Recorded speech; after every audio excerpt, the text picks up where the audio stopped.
A lot has been said here about becoming the person that God designed you to be, the person that you are capable of being. And I think that in order to do that, we have to ask, well, what is that process? You know, what is that process that allows that to happen? And actually, that process is simply, it is accepting the challenge of overcoming fear, which stops us in our tracks and causes us not to go forward. And I would like to take just a moment, because in the last few years, in fact, the last year and a half, 2 years, I've been redesigning my own life. Okay, and I will, to expand on that just a little bit. You know, Einstein said that one of the greatest discoveries that man has made is that you can, by changing your mind, you can change your life. Just change your mind. And doing that is not the easiest thing, but if you believe that, you know, the Bible, I think, said it before Einstein. It said, as a man thinketh, so is he. It's been said down through time that our mind, everything starts in our mind, and then we go from there. And by the way, fear also starts in our mind and ends there. Fear cripples us. It paralyzes us. And if we don't overcome it, then all the plans we make, all the goals we have, all the things we want to do, they don't happen. And as I mentioned, in redesigning my own life, you know, if you reach certain accomplishments and things that you set out as goals, you have to redo them. And certainly with Kendra becoming the CEO of NeoLife, then I had to, you know, settle down here and said, okay, what am I going to do? And how am I going to fit in? Because I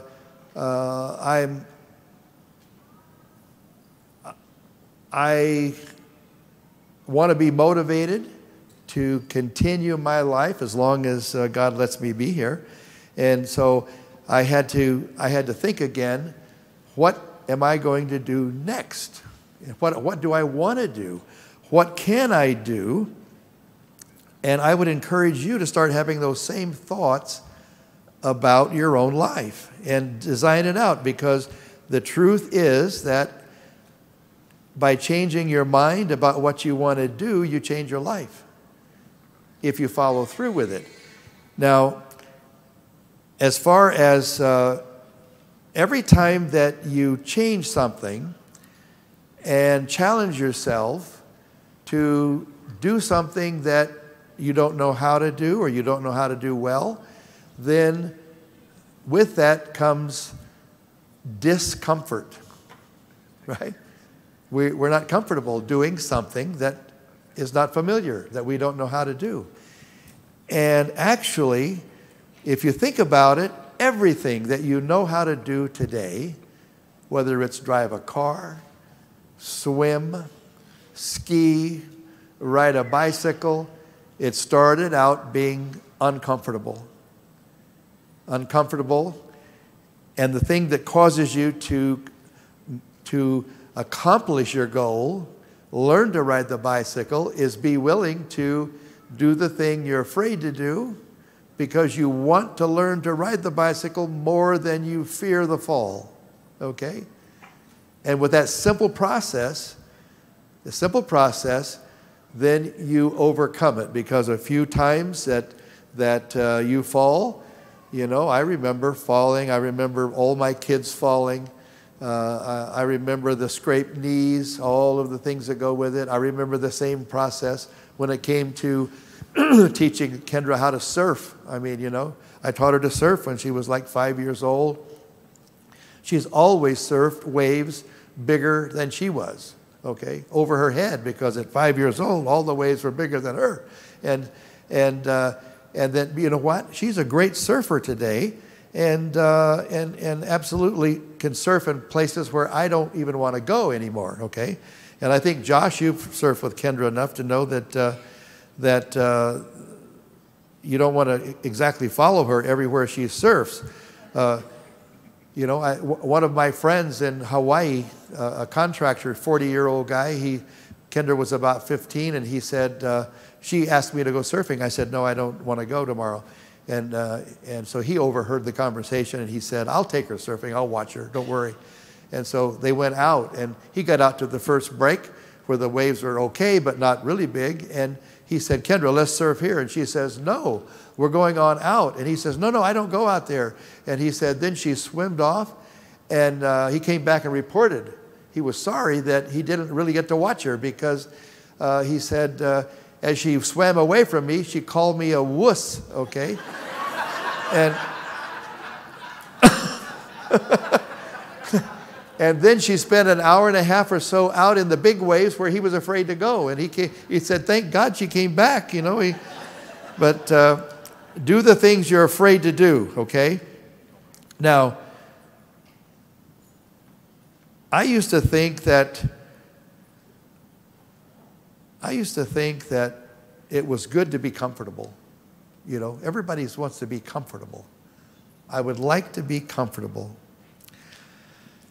The problem with comfortable is that if we know that we need to do things to build speaking in this narrow avenue of building our business, if we know that we need to talk to people and that makes us uncomfortable, we need to reach out, because we are the link or the bridge between the scientific community, the scientific advisory board, what we know to do, and what people should do.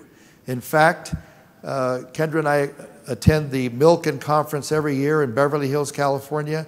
Some of the leading nutritional people, scientific people in the world are there, and they got up in front of everybody and they said, you know, the problem we have now is we have all the knowledge, we know what to do, but it still isn't happening.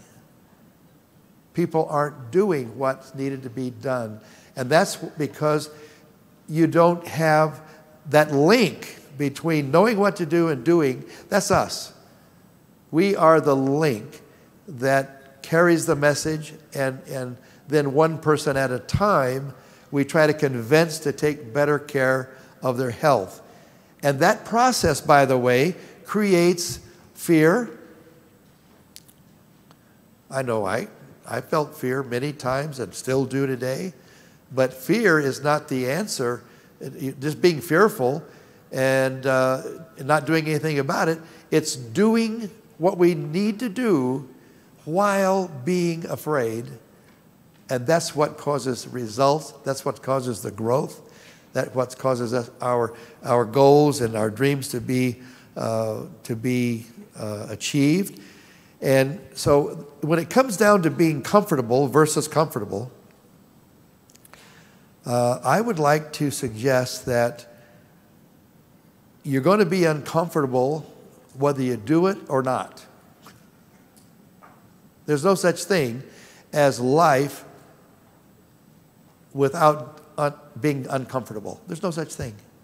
And the reason is, if we choose to pay now, then we don't have to pay later. By that I mean, if we choose to do the things now that we are uncomfortable doing, then later we can choose when we want to be uncomfortable and when we want to be comfortable. We get to choose, because we pay the price now and we have control of our later years, okay? Or we can choose to be comfortable now. If we're comfortable now, we don't do the things we know we should do. We don't challenge ourselves. We don't set new goals. We don't follow our dreams. If we choose not to do that, then we're going to be uncomfortable later, and we have no choice. And we can't then choose comfort. The only way you can have comfort then is by blocking out reality, and people do that with alcohol. They do it with drugs. They do it by watching television. They do it by watching sporting events and blocking it out of their mind because they cannot, anytime they're not distracting themselves with chemicals or something else, then they realize where they are and they're very miserable and uncomfortable.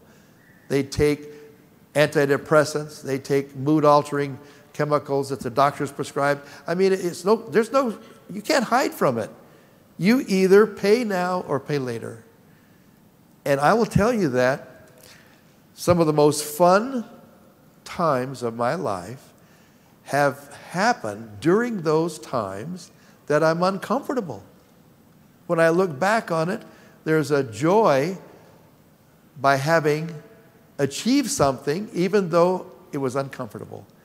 And I can't imagine, how many hours of discomfort Liz has to be able to do, 100 pull-ups. I exaggerate a little bit, Liz. It's my nature.